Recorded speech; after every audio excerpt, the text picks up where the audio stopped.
This is my live leak, your say. There was a legislative hearing today in Hartford, Connecticut. I sent my testimony in by fax and by email.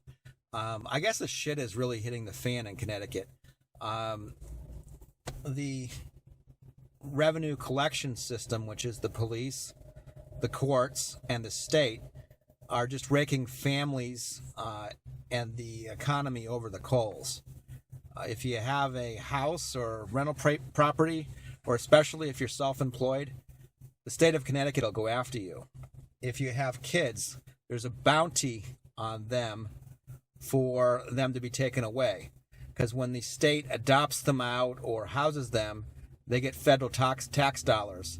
And the judges and lawyers will profit when an elderly person just driving through Connecticut, if they're sick, they can be deemed mentally incompetent. A lawyer is put in their best interest, and lawyers and judges divvy up the assets. The heirs don't get their houses, money, whatever else. The state of Connecticut takes it all.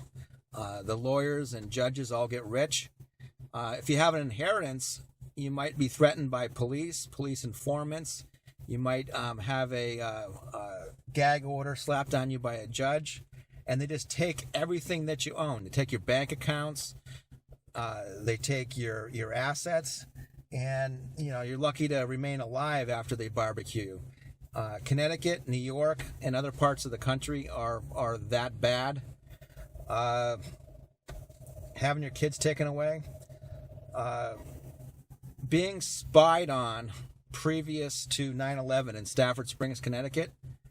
One cop, he made only $10 an hour painting and doing contracting work. So he told me I shouldn't make more than $10 an hour. And there's a special police program probably still going on, and it was going on before 9/11, getting rid of the self-employed, going after gun owners, and the outspoken potential leaders in any community needed to be gone after. So maybe they knew something was coming about down the pike. So police would be as lookout for vandals. My properties were vandalized in Stafford Springs, Connecticut. Windows broken. Police were right there watching, not arresting the drunk and high teenagers that were doing this, and the teenagers that were selling drugs and drinking could just do so on my property, and police would say, "Oh, it's private property, we can't do anything. You have to sue the people, and you'd have to know the people's names." Another individual who was got caught in my garage door through the window. He'd cut himself on the broken glass, was on probation. The police didn't do anything about that. You dial 911, you call them, and they just give you, they're really hostile on the phone, refuse to come. And it's just ridiculous. I got attacked. I dialed 911, and they wanted to arrest me on the spot, and it took them 6 weeks to get their police informant witnesses to make something up, and then only I was arrested. So when the diaper gang in Stafford Springs, they were called the diaper gang because there were young teens that would attack people with baseball bats, 2x4s, what have you. They attacked me on my property. I fought back, and I worried about getting arrested just defending myself on my own property. And you can look up Stafford Springs diaper gang. I named all the teens that were part of the gang to the police. It went unsolved, because the cops didn't want to do anything. They go after homeowners. They go after people who start crime watches. If you interrupt the revenue collection system of police, the courts, and the state, they'll go after you. And I ended up going to prison because I was railroaded. And so many people have lost their children, their homes, their businesses. It's just ridiculous. People are pissed off. People are going to hearings like the one today. I mean, today I was probably a mob scene there. I'm hoping people will get a hold of me and tell me their stories, and maybe I can link to the blog post that I have too. But it's just ridiculous. My whole life's been ruined. I haven't. My daughter has nothing to do with me since I went to prison. I got attacked on my property, and so I went to prison.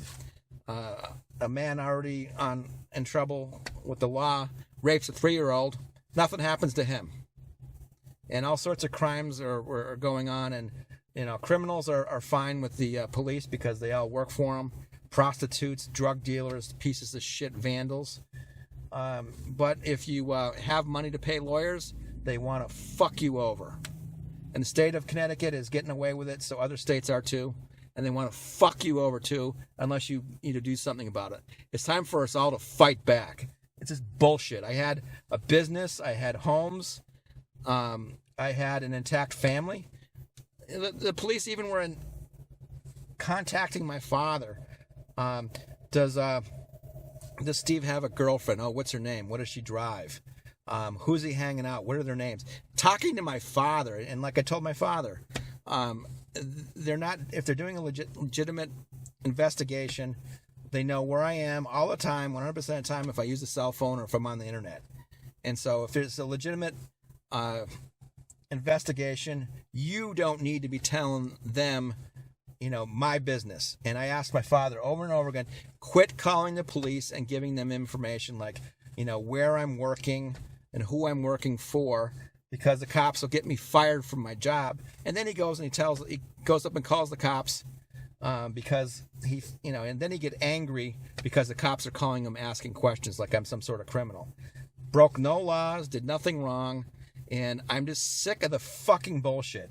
The Connecticut State Police are lying fucking scumbags, and I wouldn't put them past shooting kids at Sandy Hook, and then making some look like some patsy, or having some of their police operatives do it, or since there was actors hired and blue screen and whatever else for the news programs, there's some sort of bullshit that was involved with that. I don't put it past the Connecticut State Police for completely making up everything. I mean, a major in the Connecticut State Police, he shoots up in front of the courthouse, shoots his wife, shoots his wife's lawyer, then kills himself. He had hundreds of thousands of dollars of cash unexplained. These Connecticut State Police have gambling things going on, prostitution. They get half of what drug dealers make with their preferred drug dealers and organized crime. They're pieces of fucking shit. UBS Bank. You talk about UBS Bank doing money laundering for officials and for police and for judges and lawyers, and you can end up getting killed. International Bank, Monsanto, fucking corporations. Motherfuckers are all corrupt pieces of fucking shit. Nobody should live in Connecticut as is, or any other piece of fucking shit states like Connecticut. I am so fucking sick of fucking everything. I go somewhere else, but where is better than America? We gotta, no matter where we live, we've got to fight against these corporations, bankers, and pieces of fucking shit, scumbag police officers who don't protect and serve, who fucking do whatever they want, rape, rob, and are just lying fucking scumbags for the system. We the people don't have to put up with their fucking shit anymore.